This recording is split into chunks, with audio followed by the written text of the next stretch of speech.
മഹാനായ ഗൗസുൽ ആലം ഖാജാ മുഹയ്യിദ്ദീൻ അബ്ദുൽ ഖാദിർ ജീലാനി ഖദ്ദസല്ലാഹു സിർറഹുൽ അസീസ്. പലരും കരുതിയിരിക്കുന്ന ഗൗസുൽ ആലം എന്ന് പറഞ്ഞാൽ അദ്ദേഹം ഇങ്ങനെ ഒരു വലിയ ദാടിയൊക്കെ വെച്ച് ഒരു പഴയ ഉടുപ്പൊക്കെ ഇട്ട് ഒരു പച്ചക്കുപ്പായൊക്കെ ഇട്ട് ഒരു മനുഷ്യനായിരുന്നു. ഇങ്ങനെ കുറച്ച് മുറുക്കാനൊക്കെ ഇങ്ങനെ മുറുക്കി ഒഴുക്കി ഒരു പ്രത്യേക ഹാലിൽ ഒരാളായിരുന്നു, ഒരു പാവപ്പെട്ട മനുഷ്യൻ. പള്ളികളെ ദൂരം കയറി ഇറങ്ങി എന്തെങ്കിലുമൊക്കെ കിട്ടുന്നതൊക്കെ വാങ്ങിക്കഴിച്ചിട്ട് അദ്ദേഹത്തിന്റെ പേര് ഇപ്പൊ കുറെ ആളുകൾ ഇങ്ങനെ നടക്കുകയാണെന്നൊക്കെയാ കരുതിയിരിക്കുന്നത്. ആരാണ് ഗൗസുൽ ആലം? ഗൗസുൽ ആലം പട്ടണിക്കാരനായിരുന്നില്ല, പാവപ്പെട്ടവനായിരുന്നില്ല, കൂലിവേലക്കാരനായിരുന്നില്ല.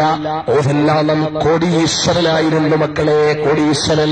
മഹാനായ ഗൗസുൽ ആലം ഖാജാ മുഹയ്യിദ്ദീൻ അബ്ദുൽ ഖാദിർ ജീലാനി ഖദ്ദസല്ലാഹു സിർറഹുൽ അസീസിന്റെ കയ്യിൽ പിടിച്ചിരുന്ന ഒരു വടിയുണ്ടായിരുന്നു. ആ വടിയുടെ അറ്റത്തൊരു മുത്ത് പതിപ്പിച്ചിരുന്നു. ആ മുത്തിന് അന്നത്തെ രാജാവിന്റെ രാജകൊട്ടാരവും അതിനുള്ള സർവ്വ സ്വത്തുക്കളെക്കാളും വിലപിടിപ്പുള്ളതായിരുന്നു ഗൗസുൽ ആലമിന്റെ വടിയുടെ അഗ്രത്തിൽ പതിപ്പിച്ചിരുന്ന മുത്ത്. ഇത്രയും വലിയ കോടീശ്വരൻ അദ്ദേഹത്തിന്. നമ്മുടെയൊക്കെ വീടുകളിൽ ഇതുണ്ടല്ലോ ഗോഡൌൺ. വലിയ വലിയ ബിസിനസ്സുകാർ, വലിയ പ്രമാണിമാരെയൊക്കെ വീട്ടിൽ ഗോഡൌണുകൾ കാണുമല്ലോ, സാധനങ്ങളൊക്കെ തേങ്ങയിട്ടും റബ്ബർ ഷീറ്റ് കൊണ്ടും ഒക്കെ വെക്കാൻ. ഗൗസുൽ ആലമിന്റെ വീട്ടിന് മുന്നിലുണ്ടായിരുന്നു ഗോഡൌൺ. എന്തിനായിരുന്നറിയോ?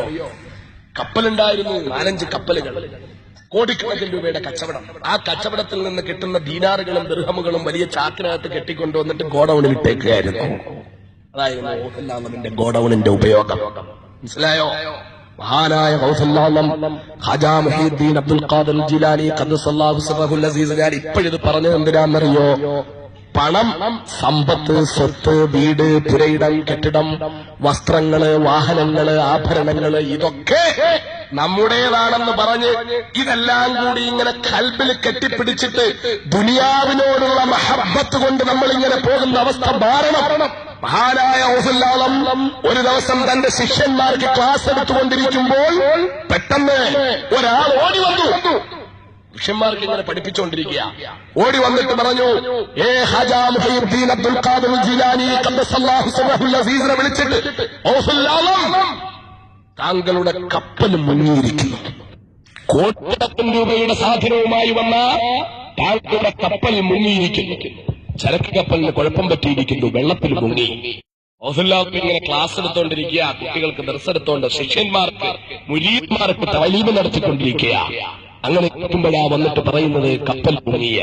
സാധനവുമായി വന്ന കപ്പൽ മുങ്ങിയെന്ന് കേട്ടപ്പോൾ പെട്ടെന്ന് ഗൗസുൽ ആലം ഒരു നിമിഷം ഇങ്ങനെ കണ്ണടച്ചു നിന്നു.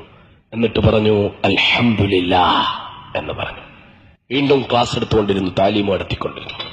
കുറെ കഴിഞ്ഞ് നേരത്തെ വന്നു പറഞ്ഞ ആ മനുഷ്യൻ തന്നെ വീണ്ടും ഓടി വന്നിട്ട് പറഞ്ഞു, ഗൗസുൽ ആലം, നേരത്തെ ഞാൻ പറഞ്ഞത് തെറ്റായിരുന്നു. നേരത്തെ മുങ്ങിയത് താങ്കളുടെ കപ്പലല്ല, അത് മറ്റൊരു കപ്പലാണ് മുങ്ങിയത്. താങ്കളുടെ കപ്പൽ സുരക്ഷിതമായി കരയിലെത്തിയിരിക്കുന്നു. അപ്പോഴും കണ്ണിങ്ങനെ അടച്ചിട്ട് ഗൗസുൽ ആലം പറഞ്ഞു അൽഹംദുലില്ലാഹ് എന്ന് പറഞ്ഞു.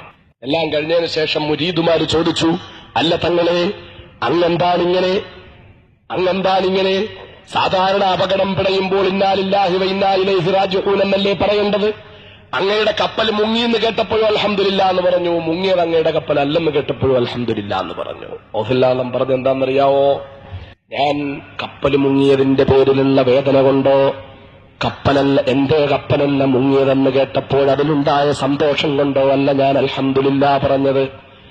എന്റെ ഹൃദയം അല്ലാഹു റബ്ബുൽ ഇസ്സത്തുമായി ബന്ധപ്പെട്ടിരിക്കുന്ന എന്റെ ഹൃദയം, പടച്ചവനോട് ബന്ധിച്ചിരിക്കുന്ന എന്റെ ഹൃദയം, എന്റെ റബ്ബിനെ കുറിച്ച് മാത്രം ചിന്തയുള്ള എന്റെ ഹൃദയം, എനിക്ക് റബ്ബ് നൽകിയിട്ടുള്ള പണവും, എനിക്ക് റബ്ബ് നൽകിയിട്ടുള്ള പ്രതാപവും, എനിക്ക് റബ്ബ് നൽകിയിട്ടുള്ള സ്വത്തുക്കളും, എനിക്ക് റബ്ബ് നൽകിയിട്ടുള്ള കെട്ടിടങ്ങളും, എനിക്ക് റബ്ബ് നൽകിയിട്ടുള്ള കപ്പലുകളും, എനിക്ക് റബ്ബ് നൽകിയിട്ടുള്ള കപ്പലിലെ ചരക്കുകളും, ഇതൊന്നും എന്റേതല്ല, എന്റെ റബ്ബിന്റെതാണെന്ന് വിശ്വസിക്കുന്നവനാ ഞാൻ.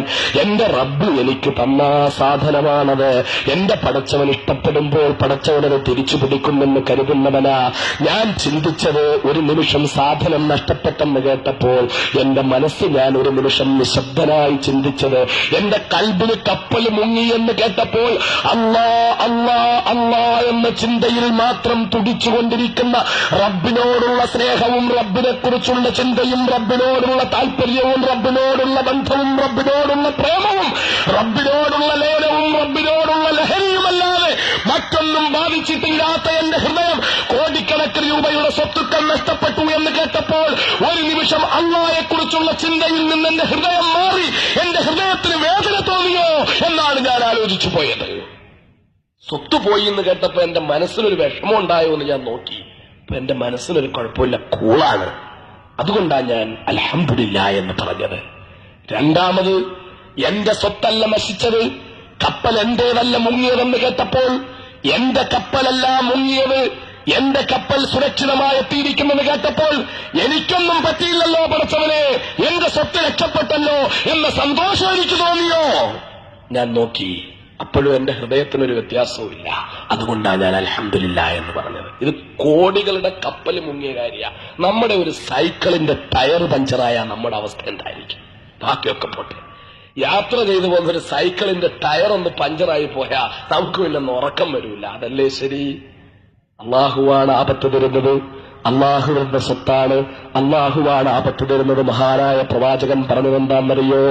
നിനക്ക് പറ്റുന്ന ആപത്തുകളെ നീ മൂടിവെച്ചാൽ, ഇത് മറ്റൊരു കാര്യം ഞാൻ പറയുകയാണ്, നിനക്ക് പറ്റുന്ന ആപത്തുകളെ നീ മൂടിവെച്ചാൽ, നിനക്കുണ്ടാകുന്ന ഒരു വിഷമത്തെ നീ മൂടിവെച്ചാൽ, നിനക്ക് അല്ലാഹു തആല ആഖിറത്തിൽ ഒരു പദവി അപ്പോൾ തന്നെ കൂട്ടും. നമ്മളൊക്കെ ചിന്തിക്കുന്ന ഒരു കാര്യമാണ്. എന്തെങ്കിലും ഒരു വിഷമം ഉണ്ടായാൽ നമുക്ക് ആരെങ്കിലും വിളിച്ചൊന്ന് പറയാതിരുന്ന വലിയ വിഭ്രാന്തിയ. പടച്ചോൻ തന്ന ഒരു ചെറിയ പരീക്ഷണം, ശ്രദ്ധിച്ച് കേൾക്കണേ, പടച്ചവൻ തന്ന ഒരു ചെറിയ പരീക്ഷണം.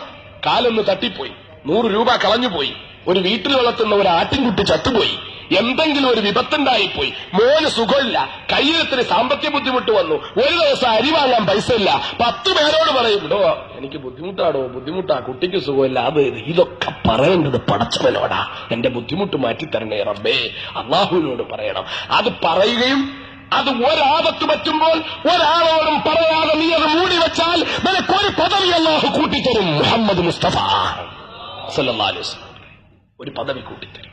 ഹൃദയത്തിന്റെ ഈ ദുനിയാവുമായിട്ടുള്ള ബന്ധം, അള്ളാഹുവിനോടുള്ള ബന്ധം കുറച്ചുകൊണ്ട് ദുനിയാവിനോടുള്ള ബന്ധം കൂടുന്ന അവസ്ഥ നാം മാറ്റണം. വളരെ ഗൗരവപൂർവ്വം നാം ചിന്തിക്കേണ്ട കാര്യമാണ് ഇത് പറയുന്നത്. എന്റെ പ്രിയപ്പെട്ട മുസ്ലിം സഹോദരന്മാരോട്, അല്ലാഹു റബ്ബുൽ ഇസ്സത്തിനോടുള്ള ബന്ധവും അടുപ്പവും വിശ്വാസവും എത്ര ശക്തമാകണമെന്ന് അറിയിക്കാൻ വേണ്ടിയാ.